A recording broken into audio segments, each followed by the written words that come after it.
안녕하세요. 그럼 지난 영상에 이어서 주택 추가 취득 사유 소명서와 주택 임대차 계약 종료 확인서 작성법을 알려드리겠습니다.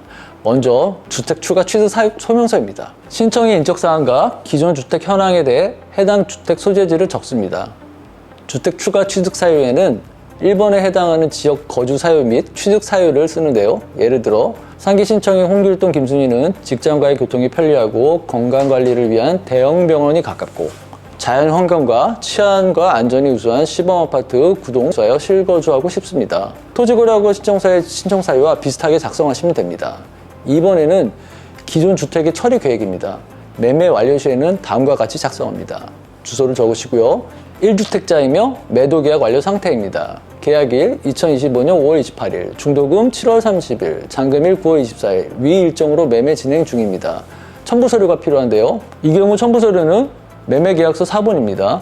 매매계약이 아직 안 된 경우에는 다음과 같이 작성하시고 부동산 의뢰서를 작성하여 첨부합니다. 중개의뢰서는 다음과 같습니다. 이는 간단하니 공인중개사님이 쉽게 작성하실 수 있으실 겁니다. 마지막으로 작성 연월일, 신청인 서명과 도장 날인으로 완성합니다. 다음 서류는 해당 매물에 소유자가 살지 않고 임차인이 거주하는 매물입니다. 이 경우에는 주택임대차 계약 종료 확인서를 반드시 첨부해야 하는데요. 여기에는 임차인의 자필 서명이 꼭 작성되어야 합니다. 임대차 계약이 종료되어 만기 시에 임차인이 나가는 경우에는 무료 없이 받을 수 있는데 만약 매도인 사정으로 임대차 계약 기간이 만기 전이거나 임차인에게 계약갱신 청구권이 살아있는 경우에는 임차인이 순순히 서명해 주지 않는 상황이 벌어집니다. 계약 기간이 남아있는 경우 임차인이 굳이 이사를 나갈 상황이 아니니 한마디로 당근이 제시되어 합의를 보아야 하겠죠. 보통 이사비 플러스 이사가는 곳 중개수수료, 명도 합의금이라는 알파가 붙게 됩니다. 이 알파가 협의하기에 천차만별이니 어느 정도 임차인의 요구를 들어주어 합의를 하셔야 합니다. 결국 아쉬운 쪽에서 따라야 하겠죠. 작성 방법입니다. 1. 부동산 표시는 이제 아실 거고 2번 임대차 계약사항을 기존 계약서를 참고하여 작성합니다. 임대차 계약 4번도 제출하셔야 하니 복사해 놓으시고요. 3번, 4번은 계약서에 적힌 내용대로 임대인, 임차인 인적사항을 쓰시고 임대인과 임차인의 서명 또는 도장 날인을 받습니다. 만약 쉽게 생각해서 대리로 임차인 서명이나 날인을 임의로 작성하여 추후 위조로 판별될 경우에는 큰 문제가 될 수 있으니 본인에게 꼭 받으셔야 합니다. 세 번째는 토지 취득 자금 조달 계획서인데요.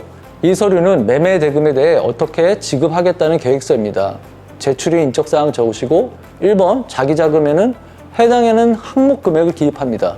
은행예금, 주식채권 매각대금, 증여나 상속을 받을 경우 해당 액수, 그리고 현찰로 지급하면 해당 현찰액을 적고요.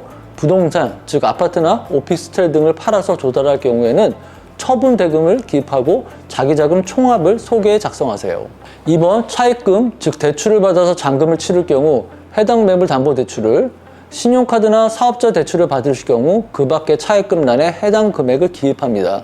마지막으로 총합을 소개해 적으시고요. 1, 2번 합을 합계란에 기입하세요.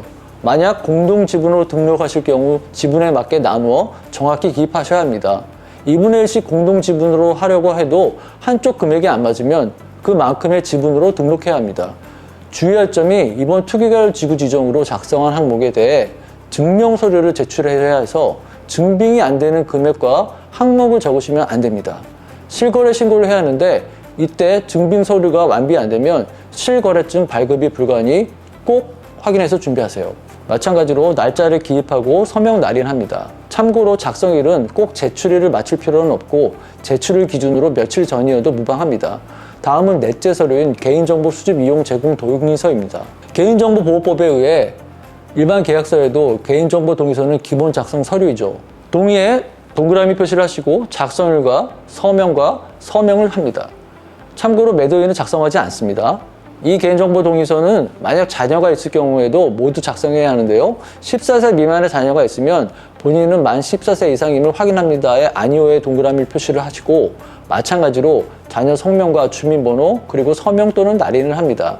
그리고 마지막 날에 법정 대리인의 작성일과 자녀 서명 또는 날인, 자녀의 법정 대리인 중 부모 중 한 명의 서명 또는 날인을 합니다. 드디어 마지막입니다. 참 많죠? 5째, 토지거래 허가 신청에 관한 대리인 위임장입니다. 1번 위임인의 인적사항에는 위임하는 매수자 인적사항을 적으시고 2번 수임인의 인적사항에는 서류 접수를 대리하는 대리인, 즉 여기서는 해당 공인중개사나 법무사 사무장의 인적사항을 기입합니다. 3번 위임한 부동산 표시에는 해당 건물 물건의 소재지와 토지 건축물 면적을 기입합니다. 4번 위임한 권한에는 토지거래계약 허가 신고에 관한 모든 권한이라고 쓰시고 마지막으로 작성, 연, 월, 일 위임과 수임인의 성명과 서명을 합니다. 여기서도 주의할 점이 하나 있는데요. 다른 서류는 도장 날인으로도 되나 위임장은 꼭 해당 본인 자필 서명으로만 해야 합니다. 공동 지분이면 당연히 각각 위임장을 작성해야 하는데 다만 개인정보 동의서처럼 자녀 위임장은 필요 없습니다. 자, 이제 토지거래 허가 신청 서류에 대해 모두 알아봤습니다. 모두 작성된 서류를 가지고 대리인이 해당 구청 부동산과에 방문해서 접수하면 됩니다. 대략 2주 이내 허가증이 나오면 구청에서 수용 통지가 옵니다.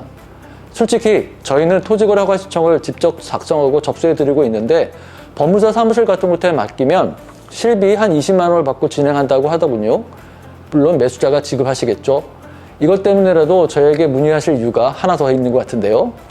20만 원이 적은 돈이 아닌데 요령을 알려드렸으니 한번 도전해 볼만 하실 것 같은데 이전 등기 비용 아끼시려 셀프 등기하시는 분들도 많이 있는데 이 정도는 어렵지 않습니다. 만약 어려우신 분들은 구독과 좋아요를 눌러주시고요. 댓글창에 이메일 주소를 남겨주시면 자세히 안내가 된 샘플을 이메일로 보내드리도록 하겠습니다. 자, 그럼 오늘은 이만 마치도록 하겠습니다. 감사합니다.